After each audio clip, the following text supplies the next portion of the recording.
Hi everyone, welcome back to Know Your English Grammar. In my last two lessons, you learned the definition of a verb and the three simple tenses of the verb. At the end of this lesson, I will post those two videos for your easy reference.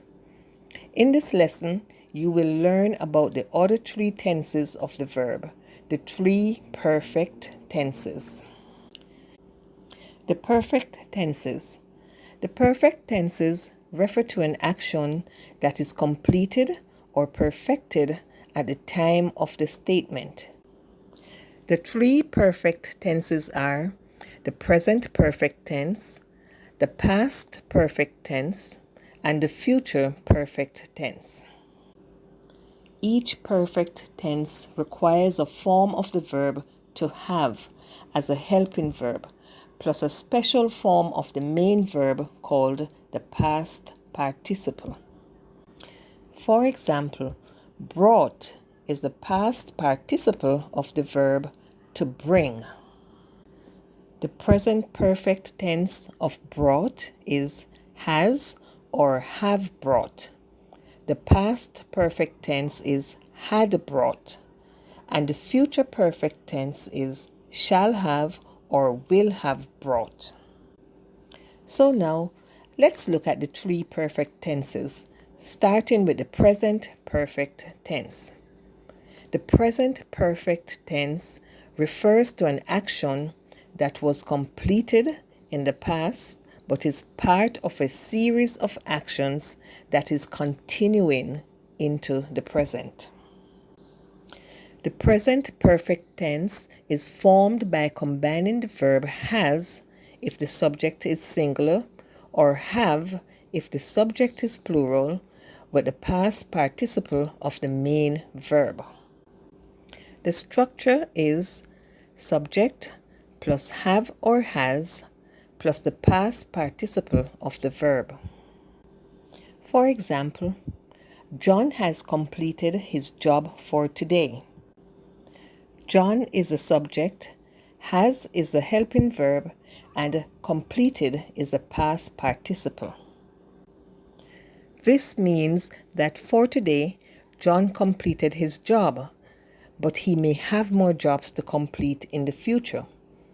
If you did not expect John to complete more jobs in the future, you would say, John completed his job for today, and that would be the simple past tense, not the present perfect tense. Here's another example. The Browns have visited France every year for their vacation. The Browns is the subject. The helping verb have is used because the subject is plural, and the past participle is visited. Have visited indicates that the Browns expect to continue to visit France in the future. If they did not expect to return anymore, you would say the Browns visited France every year for their vacation. And again, that would be the simple past tense, not the present perfect tense.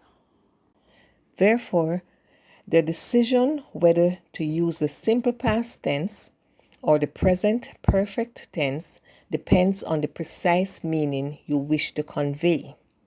Remember, the present perfect tense is an action that is continuing at the present. We now go to the past perfect tense.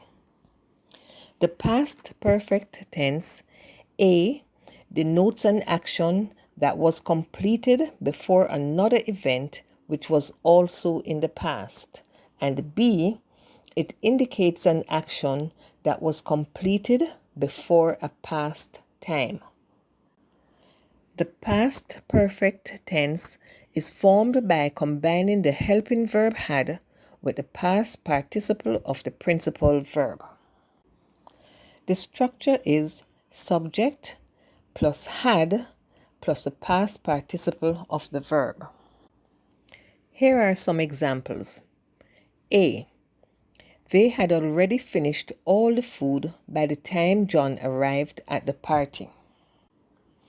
To determine if you should use the past perfect tense, ask the following question. Did one event occur before another occurred? The answer is yes. The food was already finished, which is one event, before John arrived at the party, which is the other event. An action was completed before another event, which was also in the past. Here is our next example, B. The thunderstorm had stopped by noon. Let's ask the same question.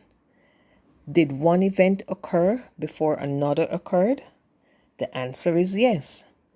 The thunderstorm had stopped before a past time, noon. So here, one action was completed before a past time. Our last perfect tense is the future perfect tense. The future perfect tense is used to show action that will be completed by a definite time in the future or before another event in the future occurs. It is formed by combining shall have or will have with the past participle of the principal verb. The structure is subject plus will have or shall have plus the past participle of the verb. For example, Jane will have written her research paper before the conference next week. To determine if you should use the past perfect tense, ask the following question. Will one event occur before another in the future? The answer is yes. The research paper will be written before the conference next week. That's it for this lesson. This completes our series of lessons on verbs and the 6 tenses of the verb, the 3 simple tenses and the 3 perfect tenses. In my next video, I will give a summary of all 6 tenses. Thank you and see you soon for our next lesson. I appreciate your comments. For more English grammar lessons, please subscribe to this channel. See you next time.